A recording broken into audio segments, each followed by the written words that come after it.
शदादकोट में डीलरन पारां भाण जो ब्लैक ते विकिरो जारी। असिस्टेंट कमिश्नर शदादकोट अब्दुल कादिर मशहूर ऐं डिप्टी डायरेक्टर आशिक हुसैन चांडियो खे साण खणी भाणे दुकान ते छापा हया विया, जिते भाण डीलरन नसीर सोलंकी जे दुकान ते हारिन ऐं आबादगारन खे सरकारी रेट ते भाण मुहैया कयो वियो।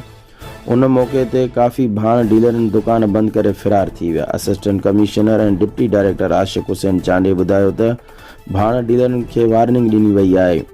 हुन चयो त 2 ॾींहनि जे अंदरि दुकाननि ते भाण जी सरकारी रेट लिस्ट जारी न करण ऐं आबादगारनि ऐं हारिन खे सरकारी रेट ते भाण न ॾियण जी सूरत में ऐं खिलाफ़ वर्जी कंदड़ दुकानदारनि जा लाइसेंस रद्द करे दुकान सील कया विया।